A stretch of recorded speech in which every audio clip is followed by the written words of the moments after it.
ابھی دیکھ لیجئے، ابھی ایک لڑکے کی کسی لڑکی سے شادی کی بات ماں باپ چلانے لگے، ایمان کا اندازہ لگا لیجئے گا، وہیں پر فوراً بات ہوتے بات آ جائے گی، بیٹا کیا کرتا ہے کہ کپڑے کی دکان ہے، 10 لاکھ روپے کی دکان ہے، اس پر بیٹھتا ہے۔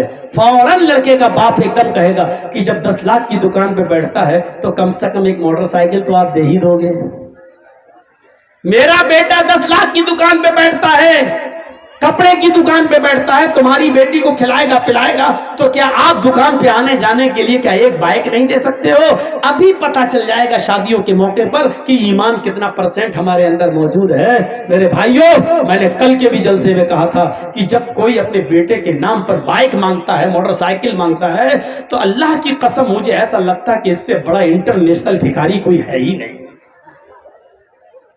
میرے دروازے پر کوئی لگڑا لولا آئے 100 200 500 روپے دینے میں اچھا لگتا، کمانے کے لائق نہیں ہے، ہاتھ کٹے ہیں، پیر کٹے ہیں، لنگڑا ہے، آنکھوں سے اندھا ہے، اللہ کے نام پہ مانگ رہا 100 روپے دے دو بیچارے کو، اچھا لگتا ہے کیونکہ وہ اللہ کے نام پہ مانگ رہا ہے۔ اب ایمانداری کے ساتھ بتاؤ، یہ ہٹا کٹا نوجوان تندرست اور اپنے بیٹے کے نام پہ کہہ رہا ہے 70,000 کی بائک دے دو،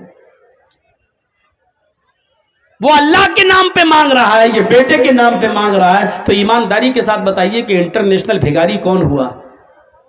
جو اللہ کے نام پہ 100 روپے مانگتا وہ، یا جو اپنے بیٹے کے نام پر موٹر سائیکل مانگ رہا ہے وہ کون ہے؟ یہ آپ فیصلہ کر کے بتائیے کہ ان دونوں میں انٹرنیشنل بھیگاری کون ہے؟ الفاظ میرے کڑوے ہیں، سخت ہیں، زہریلے ہیں، لیکن سننا پڑے گا آپ کو۔ معافی نہیں مانگوں گا میں نے کہا ہے انٹرنیشنل بھکاری، میں اپنے جملوں پہ قائم ہوں، اس کے لیے میں آپ سے معافی کا چندہ نہیں مانگوں گا کہ معاف کر دو، نہیں۔ کیوں مانگے؟ ہم نے کوئی غلط بولا ہے کیا؟ ہو تو ہو انٹرنیشنل بھکاری، میں کیا کروں؟ اپنے بیٹے کے نام پہ مانگو گے اور ہم آپ کو بھکاری بھی نہ کہیں۔ بس صاحب بارات آ رہی ہے صاحب، 400 اور 500 آدمی بارات میں جا رہے ہیں، ایمان دیکھیے ہمارا، 400 500 آدمی، لڑکی والے سے کہہ رہے ہیں صاحب ہلو 400 آدمی کی بارات جا رہی ہے۔ اچھا، لڑکی کا باپ مجبور ہے، اچھا ٹھیک ہے، سنو دہیج میں 2-3 آئٹم کم دے دو گے چلے گا، لیکن خاطری میں کمی نہیں ہونی چاہیے، ہمارے مہمان کی مہمان نوازی اچھی ہونی چاہیے۔ جانتے ہو اس کا مطلب کیا ہے؟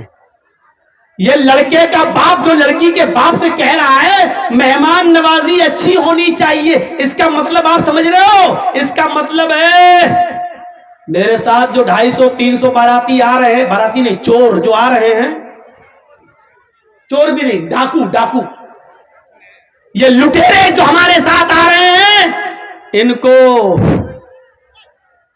چھوٹا بڑا نہیں چلے گا، چھوٹا دینا، مطلب منہ سے نہیں کہہ رہا، منہ سے اتنا کہا خاطری اچھی کر دینا، جہیز میں 1-2 آئٹم کم دے دینا چلے گا، لیکن خاطری اچھی کر دینا، مہمان نوازی اچھی، یہ اس اچھی میں بہت سی چیزیں چھپی ہوئی ہے، یعنی بڑا نہیں چلے گا، چھوٹا دینا، پولٹری نہیں چلے گا، دیسی مرغا چلے گا وہ دینا، 1 آئٹم نہیں چلے گا، 5-6 آئٹم دینا، اس اچھی میں یہ ساری چیزیں چھپی ہوئی ہیں، اور ان لٹیروں کا پیٹ بھرنے کے لیے اس لڑکی کا باپ کہاں سے بیچارہ قرضہ لیتا ہے، اور آپ کو ایک ٹائم اچھا کھانا کھلا دیتا ہے۔ اچھا کھانے کا مطلب سمجھ گئے نا؟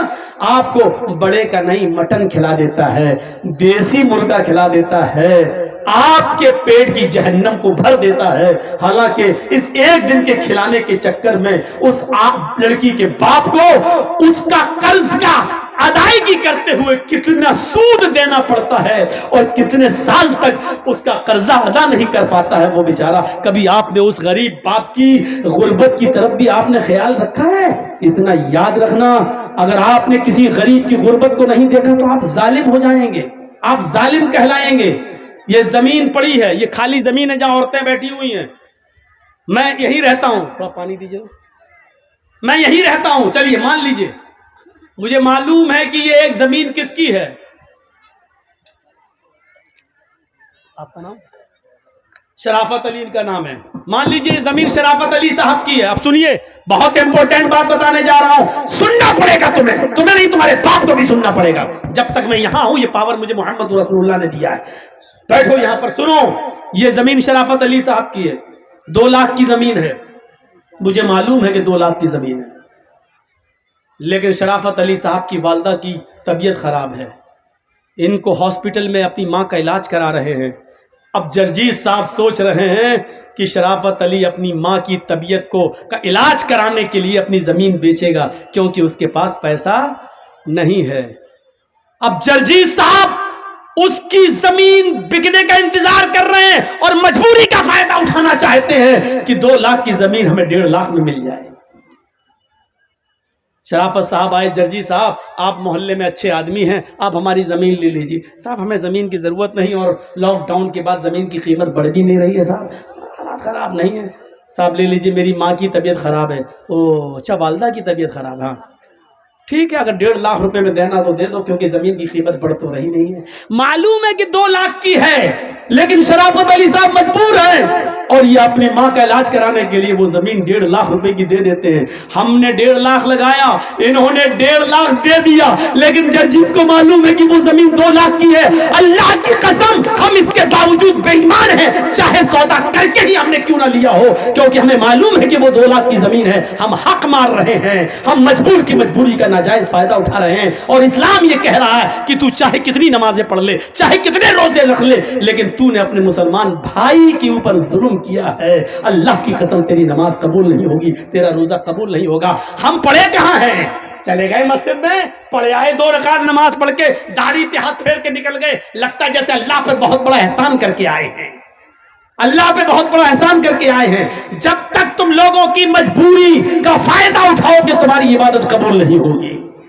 کبھی آپ نے یہ بھی سوچا ہے کہ صاحب 2 لاکھ کی زمین ہے شرافت علی صاحب کی، ان کی ماں کا علاج ہونا ہے، بیچارے کو ضرورت ہے پیسوں کی، چلو 2 لاکھ کی زمین کو ہم 2.25 لاکھ میں لے لیتے ہیں، بیچارہ اپنی ماں کا علاج کرا رہا ہے، ایسے کسی کے سامنے ہاتھ پھیلانے میں شرم آ رہی ہے، چلو 2 کی زمین ہم 2.25 میں خرید لیتے ہیں، ہماری زمین پڑی رہے گی 2-4 سال اس کی قیمت بڑھ جائے گی، لیکن ایک مجبور آدمی بیچارہ اپنی ماں کا علاج کرا لے گا۔ کبھی 2 لاکھ کی زمین کو 2.25 لاکھ میں لیا ہم نے، کبھی 2 لاکھ کی زمین کا 2.5 لاکھ دیا ہے؟ جب 2 کا 2.5 نہیں دے سکتے ہو تو 2 کا 1.5 دینا بھی ظلم ہے، ظلم ہے، ظلم ہے، رب کعبہ کی قسم ظلم ہے، اور اللہ اس کو معاف نہیں کرے گا۔ مجبوری کا فائدہ اٹھائیں گے آپ؟ ایمان اس چیز کا نام نہیں، یہی تو ہماری ایمان کی کمزوری ہے، یہی تو ہماری ایمان میں کمزوری ہے۔ ہماری بنیاد جب کمزور ہے تو عمارت کیسے مضبوط ہو سکتی ہے؟ عمارت ہماری کیسے مضبوط ہو سکتی ہے؟ ہمیں اپنے ایمان کو مضبوط کرنا ہے۔ وہ کون سا ایمان تھا؟ وہ کون سا ایمان تھا کہ آتی ہے ایک عورت قبیلہ غامدیہ سے، صحابیہ ہے، آتی ہے، اے اللہ کے نبی مجھ سے ایک جرم ہو گیا ہے۔ کیا جرم ہوا ہے؟ سن لو، تھوڑی دیر کے لیے اور بیٹھ لو، اس واقعے کو سن لو، آنکھوں میں آنسو آ جاتے ہیں، اس واقعے کو سننے کے بعد انسان رونے پہ مجبور ہو جاتا ہے۔ یہ واقعہ ہمارے ایمان کو جھنجھوڑتا ہے، اس واقعے کو سن لو، چلے جانا تھوڑی دیر، یہ بھیک میں اور ڈال دو میری جھولی میں، اس واقعے کو سن لو۔ وہ عورت آتی ہے، اے اللہ کے نبی مجھ سے جرم ہو گیا ہے۔ آپ نے کہا توبہ کر، کہنے لگے اللہ کے نبی میں اسی دنیا میں پاک ہونا چاہتی ہوں، میں اسی دنیا میں اس جرم کی سزا پانا چاہتی ہوں۔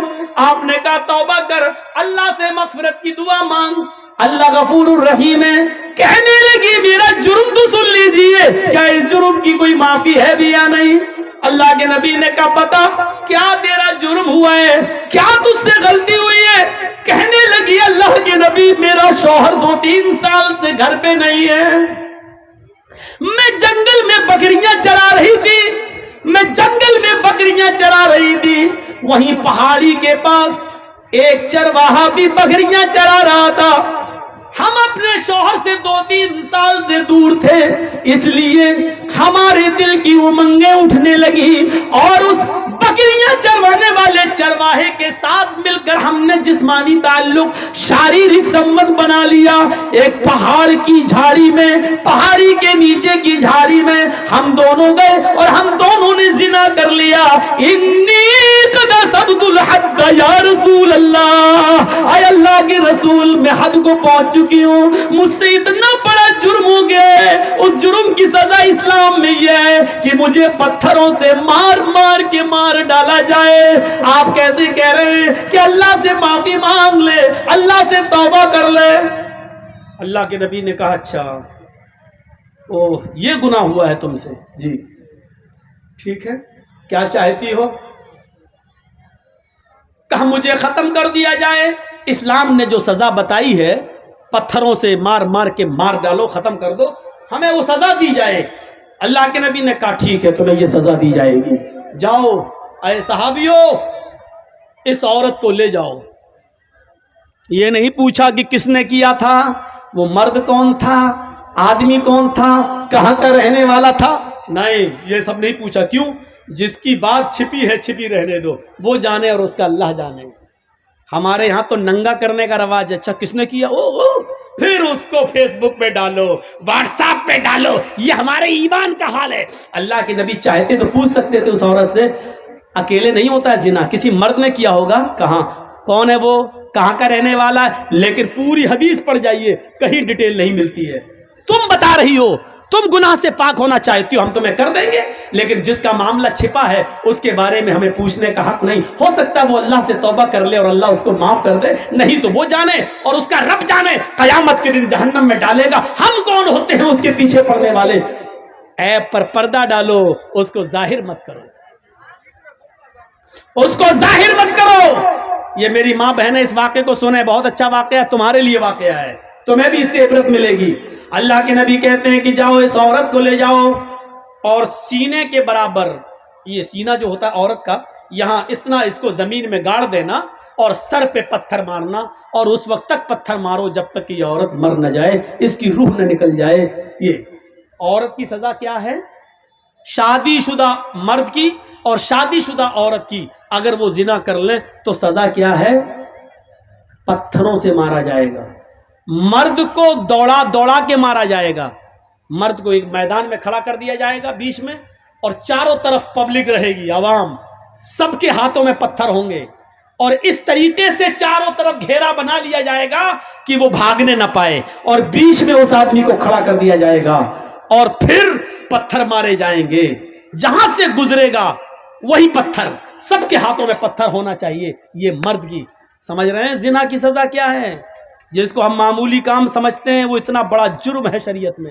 کسی کی بہن اور بیٹی کی عزت و آبرو سے کھیلنا اتنا آسان نہیں ہے شریعت میں. اس کی سزا, جب تم کسی کی عزت لوٹ رہے تھے تو تمہارے جسم کے ہر بال رونگٹے کو, روئے کو اس کا انجوائے مل رہا تھا, مزہ مل رہا تھا. اس لیے سزا بھی ایسی ملنی چاہیے کہ جسم کے ایک ایک رونگٹے کو اور ایک ایک روئے کو اس کا احساس ہو جائے. اس لیے سزا بھی اتنی سخت رکھی گئی ہے. مرد کو دوڑا دوڑا کے مارا جائے گا, لیکن عورت کو دوڑا دوڑا کے نہیں مارا جائے گا, کیونکہ اس کی بے پردگی ہو سکتی ہے. دوڑے گی تو اس کو زمین کا گڈھا کھودا جائے گا اور اس کو کھڑا کر دیا جائے گا, اور سینے کے برابر مٹی ڈال دی جائے گی, یعنی اتنا گاڑ دیا جائے گا سینے کے برابر یہاں تک, اور سر اس کا کھلا رکھا جائے گا, اور پھر اس کے سر پر پتھر مارے جائیں گے, اور اس وقت تک پتھر مارا جائے گا جب تک کہ عورت مر نہ جائے. چاہے یہ رضامندی والی زنا ہے, مرد بھی راضی عورت بھی راضی اور دونوں نے کر لیا. زنا بالجبر تو زنا ہوتا ہی نہیں ہے. اگر مرد نے زبردستی کی تو وہ زنا نہیں مانا جائے گا, یا عورت کے ساتھ اگر زبردستی کی گئی, وہ بیچاری نہیں چاہتی تھی لیکن بندوق رکھ کر اس کے ساتھ عزت لوٹی گئی, تو پھر عورت گناہگار نہیں ہوگی کیونکہ اس کے ساتھ جبر کیا گیا. تو پھر مرد کو سزا دی جائے گی, عورت کو نہیں. اور عورت نے اگر بندوق رکھ کے غلط کام کروایا, مرد نے مجبور ہو کر غلط کام کیا, تو عورت کو سزا دی جائے گی, مرد کو نہیں. لیکن مرد بھی راضی عورت بھی راضی تو دونوں کو سزا دی جائے گی. اگر دونوں میں سے ایک کنوارا ہے ایک شادی شدہ, تو شادی شدہ کو پتھروں سے مار مار کے جان سے مارا جائے گا, اور جو کنوارا تھا اس کو 100 کوڑے مارے جائیں گے, اور 1 سال کے لیے اپنے شہر اپنی بستی سے باہر کر دیا جائے گا, اس کو گاؤں سے نکال دیا جائے گا, اور اپنے گاؤں میں 1 سال تک آنے کی انٹری اجازت نہیں ملے گی. 100 کوڑے پڑیں گے, چمڑے کے کوڑے, چمڑے کے, کپڑے کے نہیں, چمڑے کے کوڑے. 10-20 کوڑوں میں ہی وہ بیٹھ جائے گا, کرانے لگے گا. 100 کوڑے میں تو اللہ بہتر جانے بچے گا بھی کہ نہیں بچے گا. تو میرے بھائیو 100 کوڑے زندگی بھر کے لیے پھر اٹھنے کے لائق نہیں رہے گا. اگر بچ بھی گیا تو زندگی بھر چلنے کے لائق نہیں رہے گا, اٹھنے کے لائق نہیں رہے گا بستر پر. ایسے 100 کوڑے اس کے اوپر مارے جائیں گے, اور 100 کوڑے مارنے کے بعد بھی اس کو گاؤں میں رہنے کی اجازت نہیں. 1 سال کے لیے اس کو اس شہر سے دوسرے شہر میں داخل کیا جائے گا. اس کو اپنے شہر میں انٹری نہیں ہے, کیونکہ اس کو دیکھ کر لوگ اس لڑکی کو یاد کریں گے, اچھا یہ او پھلا کی لڑکی کے ساتھ اس نے, تو اس لڑکی کی بے عزتی ہوگی جس کے ساتھ اس نے ریپ کیا ہے یا زنا کیا ہے. اس لیے اس لڑکی کی عزت کو بحال کرنے کے لیے 100 کوڑے مار کو 1 سال کے لیے اس کو شہر سے باہر نکال دو. یہ اسلام نے سزا متعین کی ہے. اس عورت کو لے جایا جانے لگا. ایمان دیکھیے, ایمان. اس عورت سے زنا کا صدور تو ہو گیا, لیکن جب ہوش میں آئی, جب اس کو جوانی کی گرمی اس کے دماغ سے نکلتی ہے تو سوچتی ہے اللہ یہ میں نے کیا کر لیا, اللہ یہ مجھ سے کیا ہو گیا, اللہ یہ میں نے کتنا بڑا گناہ کر لیا. اب مجھے اس دنیا میں زندہ رہنے کا حق نہیں ہے. کسی کو معلوم نہیں تھا, لیکن اس نے خود اللہ کے نبی کو آ کر بتا دیا. اس کے عیب پر پردہ پڑ چکا تھا, لیکن پھر بھی اس نے آ کر اللہ کے نبی کو بتا دیا. اللہ کے نبی نے کہا جاؤ اس عورت کو لے جاؤ اور اس کو پتھروں سے مار مار کے ہلاک کر دو, مار مار کے اس عورت کو مار ڈالو. صحابہ اس کو لے کے جانے لگے. پکڑا, چل جلدی چل. اس کو کھینچ لیا, وہ گر گئی. جیسی وہ کام دیا گری, وہ عورت زمین کے اوپر گری تو اس نے اپنا پیٹ سب سے پہلے پکڑا. صحابہ نے پوچھا کیا ہوا, کیا بات ہے, ایسے چلے گی تو کب تک پہنچے گی تو میدان میں, کب تجھے مارا جائے گا. کہنے لگی وہ محمد کے ساتھی ہو صلی اللہ علیہ وسلم, آئے نبی کے ساتھی ہو, مجھے دھیرے دھیرے لے چلو.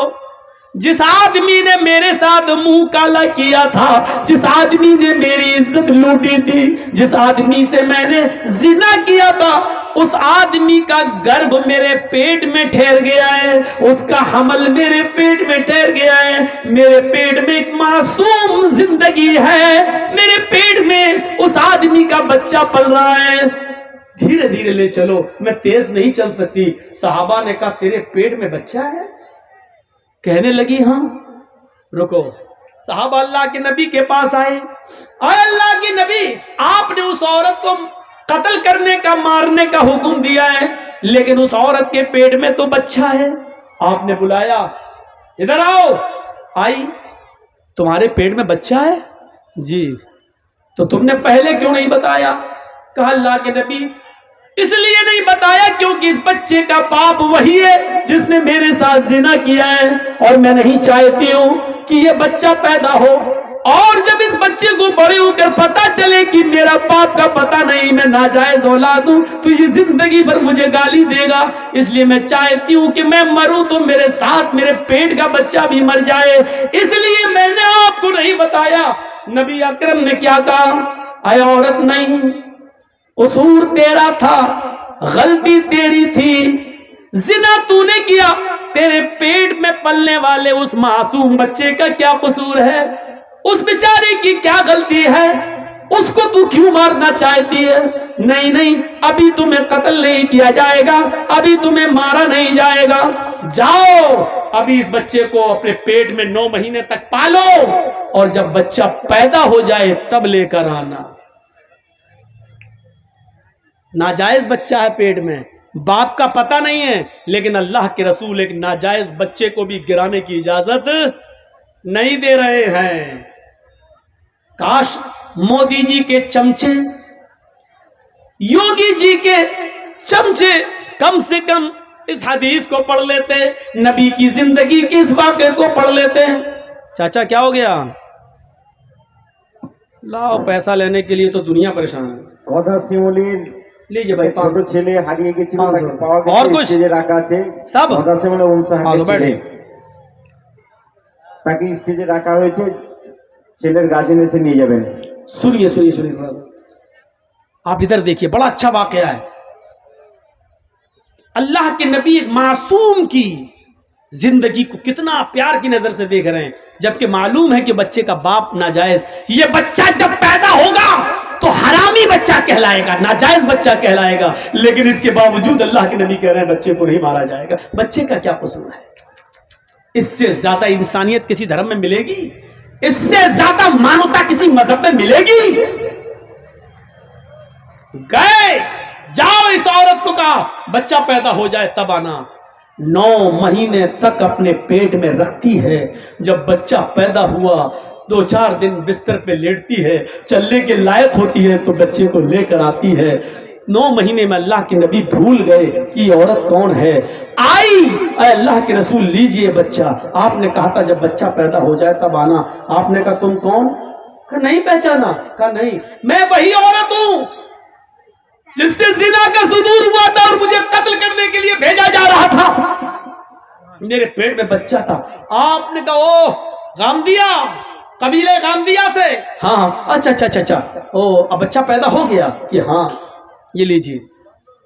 اس عورت نے اپنا بچہ محمد رسول اللہ کے ہاتھوں میں دے دیا.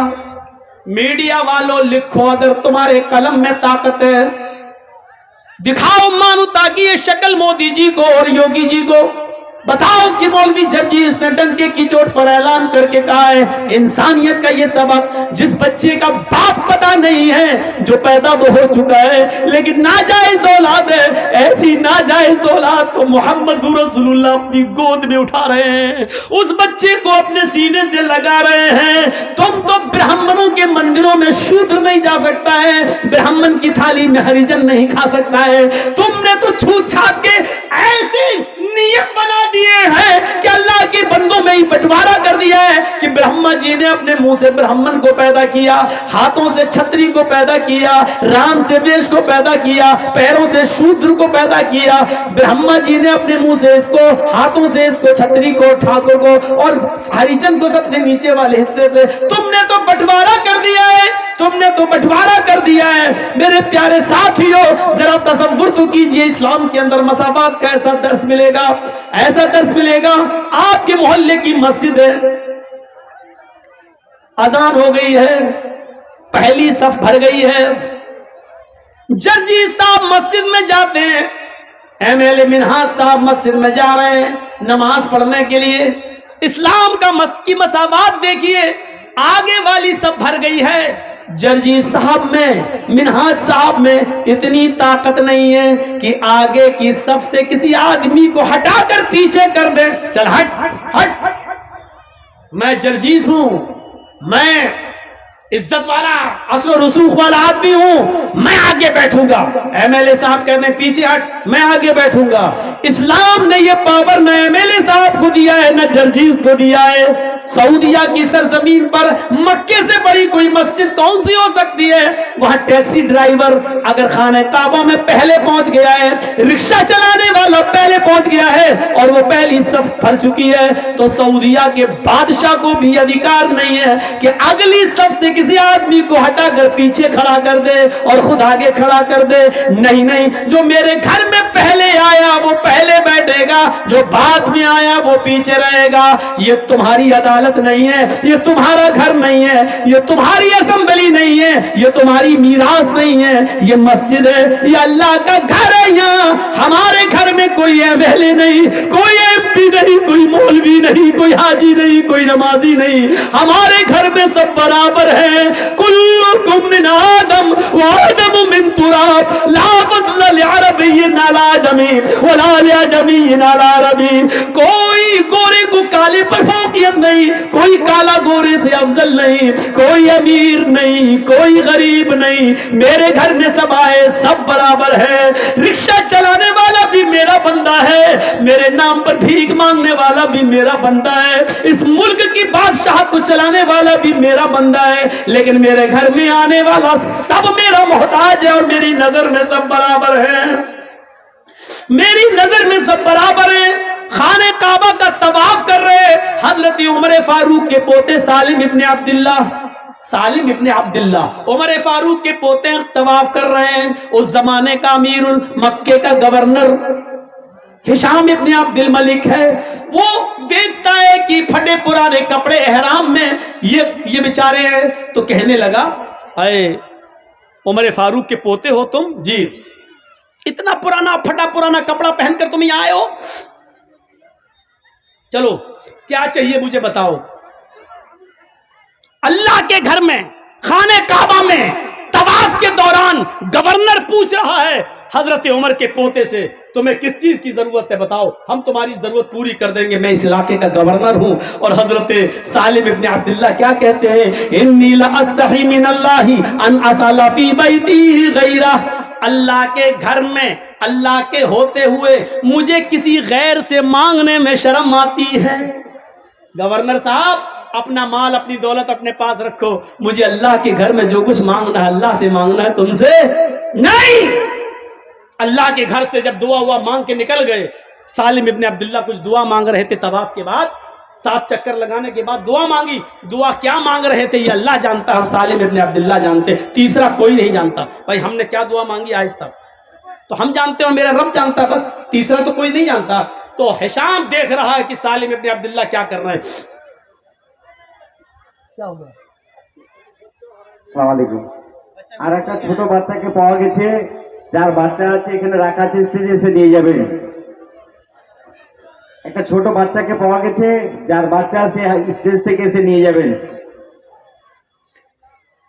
سالم ابن عبداللہ دعا مانگ رہے ہیں اور ہشام ابن عبد الملک دیکھ رہا کہ یہ دعا مانگ رہے ہیں، دعا مانگ کے یہ باہر نکلے تو ہشام ابن عبد الملک گورنر بھی باہر نکل گیا۔ گورنر نے کہا سنو، اللہ کے گھر میں تو تمہیں شرم آ رہی تھی، یہ تو اللہ کا گھر نہیں ہے، یہ تو بازار ہے، بتاؤ تم مجھ سے کیا چاہتے ہو؟